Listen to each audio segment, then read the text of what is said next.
As it was said, I was born in 1965 in Tehran, Iran, and back then Iran was not an Islamic republic. We had a king and we called him the Shah. Back then, life was different in Tehran. I lived in downtown Tehran on top of a furniture store and a restaurant, middle-class family. My dad was a ballroom dancing instructor. Oh yeah, ballroom dancing in Tehran. And my mother was a hairdresser. When I looked out of my window, I saw a 4-lane street with a lot of cars, beautiful shops, people going about, minding their business, doing their shopping. Women looked lovely. At the time, 98% of the population of Iran, more than 98%, were Muslim. And the remainder 2% were Baha'i, Zoroastrian, Christian, and Jewish. But 98% Muslim, 90% of women on my street did not wear the hijab because they didn't want to. If somebody wanted to wear the hijab, they could. If somebody didn't want to wear it, at that time, the miniskirt was in. So I call it the power of the miniskirt. And most women had chosen to wear the miniskirt and tight t-shirts, and that was just fine. Women in Iran back then could do whatever men could do according to the law that governed the country back then. It was a very westernized law. Women could become judges. According to the law, they could even become the prime minister. Education was free. Elementary school, high school, university even was free. I wanted to become a medical doctor. To become a medical doctor, you didn't need a lot of money. All you needed to do was to work really hard, get really good marks. We had an entrance exam, and if you passed that, you were in. I had a 99% average. My friends told me I didn't have a life. I did. And in my free time, I read Jane Austen, C.S. Lewis, and Ernest Hemingway. We studied English in class for about 2 hours every day. I was in love with a language. I discovered Jane Austen when I was about 10 years old, and I just couldn't put it down. And I had made my plans. I was going to go to medical school, become a medical doctor, marry my Prince Charming, hopefully Mr. Darcy, and live happily ever after. That was a very good plan.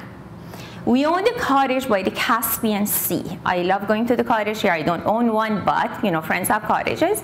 But here, I don't really go swimming. It's too cold. Caspian Sea is warm like the Mediterranean. Miles and miles of sandy beaches for as far as the eye can see. We would get together the summer before the success of the revolution. I had turned 13. I would get together with my friends. Girls would be wearing their little bikinis, and boys and girls together. We would be dancing to the tunes of the Bee Gees. We watched The Little House on the Prairie every Thursday night, and Donnie and Maria Osmond every Friday night.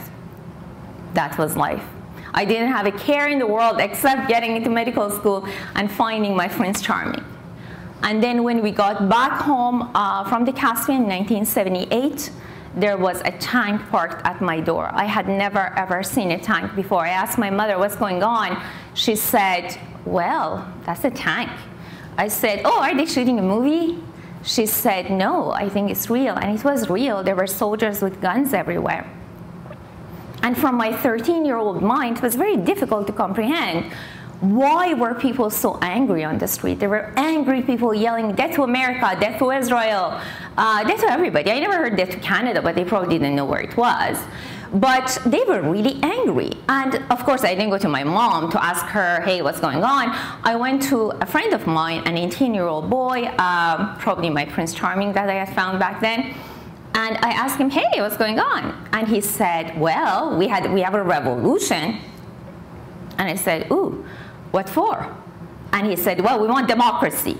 And I asked, what's democracy? He said, don't you understand? We have a dictator in our country. The Shah, the king, is a dictator, and if anybody speaks against him, they are going to go to a political prison and be tortured and maybe executed. It was brand new to me. I had no idea. I was 13. How much do you know when you're 13 years old? Not back then, especially without internet.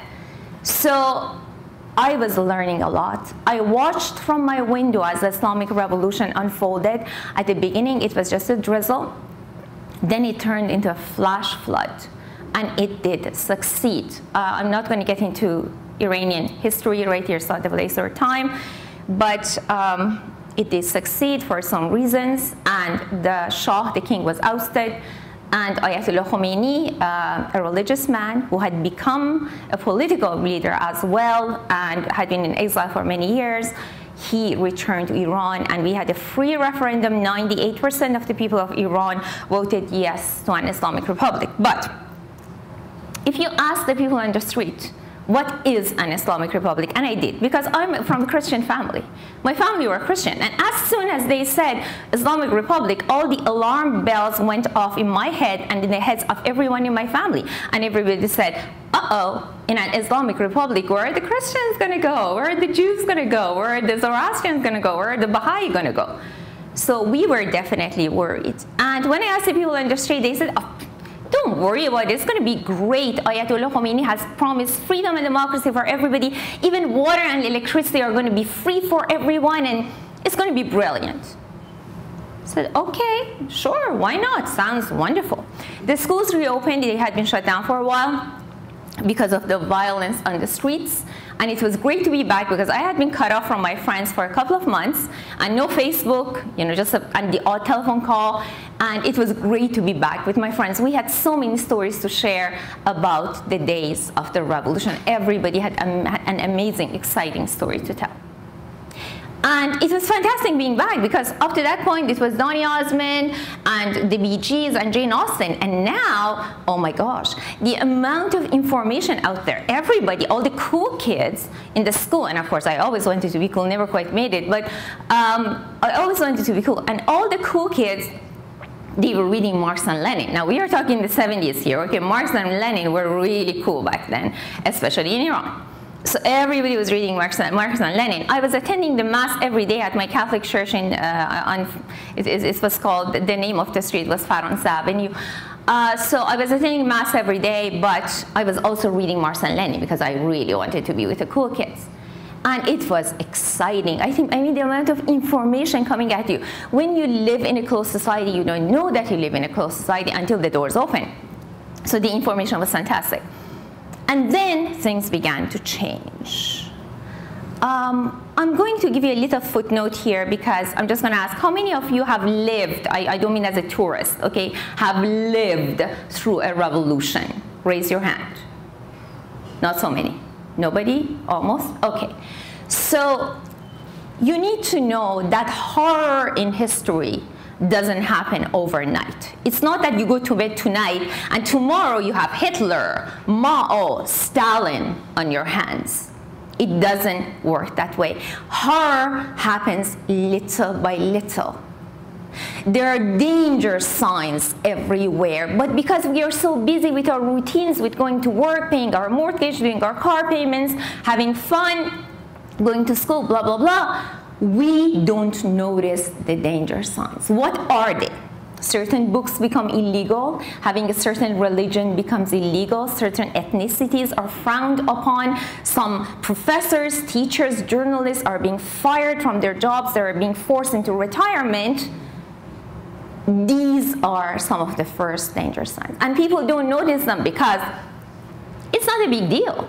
But it is a big deal once you put everything together. But it is very difficult to have that kind of perspective unless you have already either studied it well or lived through it. So it was happening in Iran. Wearing bright colors became illegal, dancing, singing became illegal, holding your boyfriend's hand in public became illegal. The country was drowning in Sharia law, in laws that limited people from having fun. Fun became illegal. I mean, if tomorrow Mr. Harper announces that all Apple products are illegal, what are you going to do? Are you going to just sit there and go silently into the night? I don't think so. You are going to be on the streets of Toronto and you are going to be protesting, but are your parents going to join you? Of course not. Your parents have bills to pay. So you are going to be on the streets, and I was on the streets of Tehran together with a bunch of my friends. Every day we would go to protest rallies because the revolution promised us freedom and democracy, just the same way it did in Egypt, by the way. I wrote an article about it just when the Egyptian revolution happened, and it didn't deliver. So we were protesting on the streets of Tehran, and every single protest was attacked by the Revolutionary Guard, the police of the revolution, newly formed, brutally. But did the world hear about it? No, because there was no YouTube, there was no Facebook, there was no internet. All foreign journalists had been expelled from Iran. But the world did hear about the American hostages. Remember the hostage-taking situation in Tehran shortly after the revolution? The world did hear about it because Americans are important. And everybody knows about what happens to Americans. But the young generation of Iranians, just people like you, they were being massacred on the streets of Tehran and nobody talked about it. I was there. And then the waves of arrest of young people began in spring of 1981. I wasn't the first one to be arrested. My friend Shahnoush was the first from my class. We had been friends since the 3rd grade. I went to school one day, she was Zoroastrian, she wasn't there. I called her house. She came to school even when she had the flu. So I called her house, hey, where's Shahnoush, to her mom? She said Shahnoush was arrested at home last night. I said, oh, arrested? Shahnoush was arrested at home last night? What do you mean? Well, they came to the house, they took her. What for? I don't know. They said she had done things against the revolution. Shahnoush was not the troublemaker I was. I had started a protest in school because our newly appointed teachers that the new government had sent to our school, they were not teaching the subjects they were supposed to teach. They were teaching propaganda. So one day during calculus, I raised my hand and I said to the teacher, can you please teach calculus? We are here to learn calculus. And she said, you don't like what I'm teaching, leave. I did, and most of my classmates followed. And it was the beginning of a school-wide strike that lasted 3 days. Imagine going on strike to learn calculus. But stranger things have happened. So it was weird, but when they take calculus away from you, it's amazing how badly you want it back. I know it sounds strange, but that's just the way it is. I hate calculus, by the way. And people were being arrested. Shahnoush was arrested. And they came for me a few months later on January 15th, 1982. I was about to take a bath. The doorbell rang. I opened the bathroom door. It was 9, 10 o'clock at night. And there were 2 guns pointed in my face. Still, when I talk about it, it's like I'm talking about somebody else. I don't really feel. My heart rate goes up, but rather than that, I don't think I feel a whole lot. There were 2 guns pointed in my face, and I didn't feel anything. And people have asked me, how come? Weren't you scared? No. Do you know why? I'm afraid of cockroaches. I'm not talking Canadian cockroaches, okay? Middle Eastern cockroaches. They're big, and they fly, and they get into everything. I see one of those here, I will run away, and I will never, ever come back here again. That is fear. But you have grown up reading Jane Austen, dancing to the Bee Gees, and now there are 2 guns pointed in your face. What are you going to do, scream and run? I don't think so. You are going to enter a state of shock that will protect you. A state of shock is a gift from God. It is a survival mechanism. It kicks in when normal emotions will not help you. It protects you from doing anything stupid. So I was looking at the guns, and I was looking at the guards, and my mom and dad were crying, and I was thinking, oh, why are you crying? I'm just getting arrested. No big deal. And they put me in a car. They drove me north to Evin Prison, north of Tehran, which was supposed to shut down with the revolution. It didn't. It became bigger and stronger. And now it had thousands of prisoners instead of a few hundred. Took me in. I was blindfolded upon arrival. That's what happens to everybody who enters Evin Prison. Even today, the prison is 100% operational. It has about 7,000 prisoners right now as we speak. And I have been working toward the release of some of them, usually not very successfully.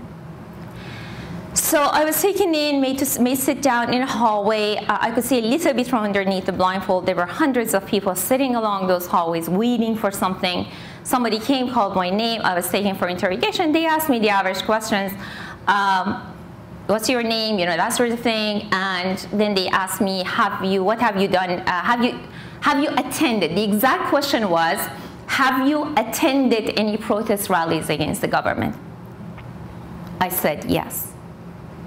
I was 16 years old. And my going to protest rallies was not some sort of its top secret mission or something. I went to protest rallies with my friends every day, and I didn't wear a like some sort of a mask when I went on the street. All the shopkeepers, all my friends, all my teachers, everybody knew. It was even stupid that they were asking me this. I said yes. And they asked me, have you written articles against the government? Yeah, I had written articles against the government in my school newspaper. I said yeah. And then they asked me, where is Shahrzad? Shahrzad is the name of a girl. I had met with her once. She was a university student. She worked for a Marxist group. She wanted me to join them and write for them. I said no to her. One of the reasons was because I was devout Catholic, and by then I had figured that Catholic Marxists don't go really that well together, even though I wanted them to. And then the other reason was that the wave of arrest had already begun, so I didn't want to get in more trouble than I already was. So I said no to her. Apparently she was being watched when we met, and she went into hiding, and I was caught. So I said, I don't know where she is. I didn't know her last name. I had no idea really where she was. I just knew she was some university student somewhere.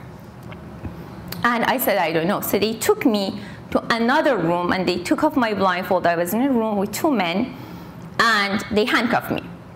And when they handcuffed me, they realized that my hands are going to slide out of the cuffs because I was 16 and 95 pounds. And so they decided to put both of my wrists together and put the two wrists in one cuff. And as it clicked, I literally heard my right wrist crack. And I screamed my head off, and the torture had not even begun yet. At that point in time, if I knew where this girl was, I would have told with whipped cream on top. I would have confessed I was Jesus Christ if I had to get out of that room and go to my mother and sleep in my own bed. But that was not an option. Those who use torture, and there are many of them in the world, unfortunately, even in Canada, there are people who think torture is okay. Mr. Toes, our Minister of Public Safety, I can't even believe this. But let's not get into that one. People who use torture, they will tell you that it is to get information. They lie. Torture is designed to break the human soul. They will stop when they break you, and if not, you will die. Period. People lie under torture because you will say anything to get out of there.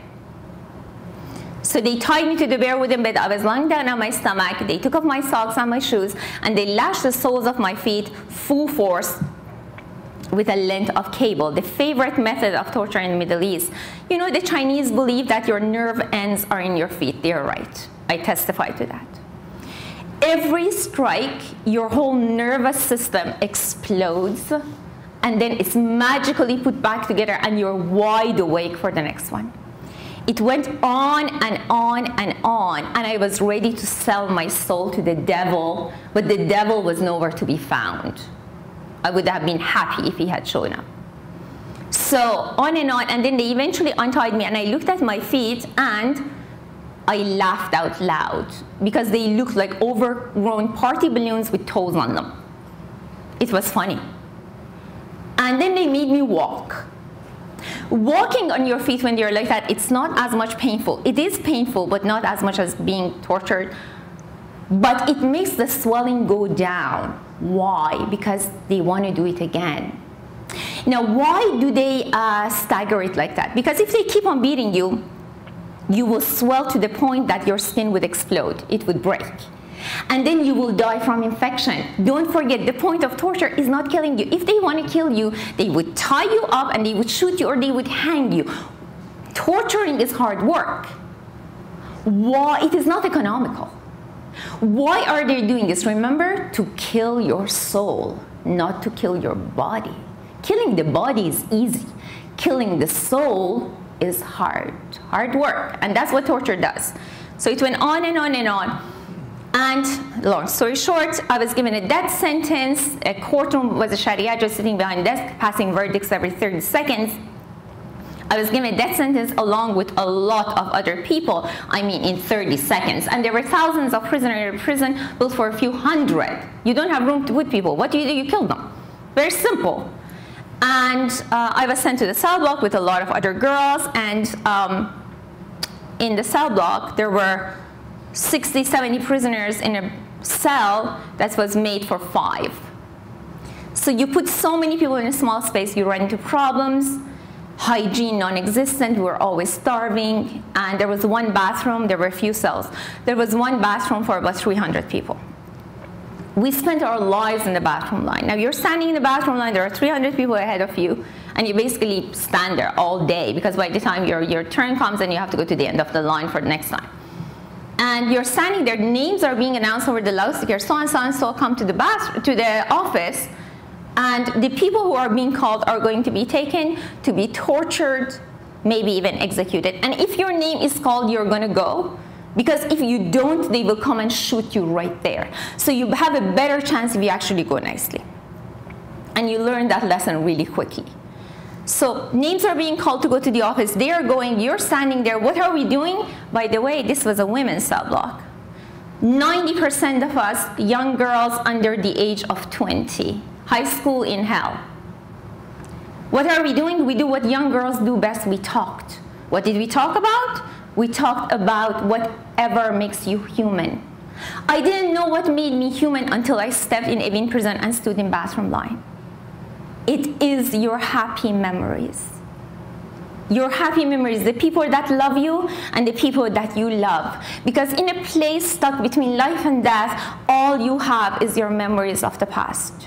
And that is what has the ability to keep you alive. And we share that with each other. I carry the memories of every girl who ever stood in the bathroom line with me. Many of them are buried in mass graves. But I'm standing. I didn't choose to be here. It just happened this way. It was the roll of the dice. So I'm standing and they're dead. So I carry their memories. This is what I can do. I cannot create a time machine, go back and save anybody. Even if I could, I probably couldn't do anything. But I'm here, and what I can do, the least I can do, the only thing I can do is to make sure that their memories remain alive, that the world knows and remembers the truth, because the Iranian government is trying to bury it inside its lies and propaganda, but not as long as I'm alive over my dead body. Not going to happen. So there was a practice in Evin Prison. Young girls, as young as 14, 15, were sometimes married off to the guards. In Iran, according to Sharia law, rape is illegal, but if there is a Sharia judge and says a few words in 30 seconds, you could be married off underage, no matter, to your interrogator. The same thing happened to me. My interrogator called me one day, looked at me in the eye, took off my blindfold, looked at me in the eye, and said, "You're going to be here forever, but there's something that I can do to help you a little bit. You're not going to be released, but if you marry me, I will not arrest your parents." Okay, so do I want my parents to be arrested, or do I marry the guy? I married the guy. Because all that time I had survived because I wanted to go home one day. If he arrested my parents, there wouldn't be a home to go back to. And I was going to go back home, no matter what. So I was married off to this guy. I was being raped at the age of 17 over and over again in a small solitary cell in Evin Prison. And there was nothing I could do about it. It was legal. This man took me on short leaves of absence to visit his family, and I expected his mom to be the evil stepmother from Cinderella and to torment me more. But this tiny woman opened the door, and she took me in her kitchen, and all the food in her fridge landed on the table in front of me, and she said, "I beg you, eat. You are so thin. I beg you, eat." She was kind and generous. And I looked at her, and I couldn't place it. Up to that point, the world for me was divided into good and evil. I was good, they were evil. And now, she didn't fall into that category. She was nice. But yet, she had produced a son that was a torturer. I couldn't understand it. And then she told me that her son, my torturer husband, had been a prisoner in Evin Prison for 3 years during the time of the Shah and had been tortured severely. So I realized that he had been a victim, and now he was a torturer. So if you are a victim today, it doesn't mean that you're going to be a victim tomorrow. You could become tomorrow's torturer. Where is that line drawn? That line, if it exists, It exists only in your soul. You make the call. One day somebody is going to put a length of cable in my hand, all dictatorships fall. Somebody is going to put a length of cable in my hand and say, go for it. Get the people who tortured you and killed your friends. I know it's going to be tempting. But if I pick up that length of cable and I go at these people, I'm no better than them, then I'm contributing to the cycle of violence that has been turning victims into torturers and torturers into victims since the dawn of time. This is where we are right now. Enough torturers. We don't need more torturers in this world, and we don't need any victims either. The victim needs to rise and needs to say no to violence.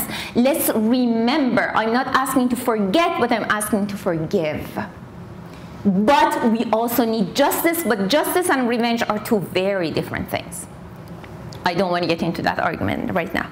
This man was assassinated 15 months after our marriage, and his family fought for my release. They were good people, and I was released from Evin Prison 2 years, 2 months, 12 days after I had been arrested. I was just shy of 19 years old. I went home, sat at the dinner table with my parents, and they talked about the weather. Nobody wanted to talk about it. People don't want to talk about torture and genocide and mass murder. It is not exactly dinner conversation, but it needs to be. It took me almost 20 years to emerge from the darkness of post-traumatic stress disorder. I'm still in it somewhat. I have nightmares all the time. Just last week, I woke up in the middle of the night screaming, and I was being tortured. So, you know, it's not pleasant, even if it happens in your sleep. That's what I told my husband. You know, even in sleep, it was really, really awful. So you are never entirely out.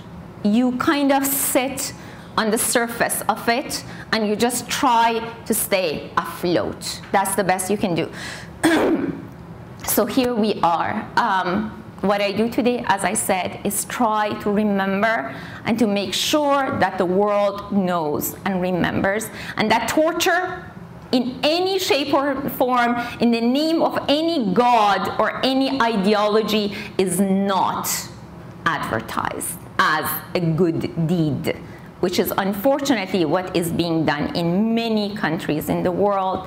Fear is the most terrifying emotion and the most powerful, and it can drive good people to do terrible, terrible things.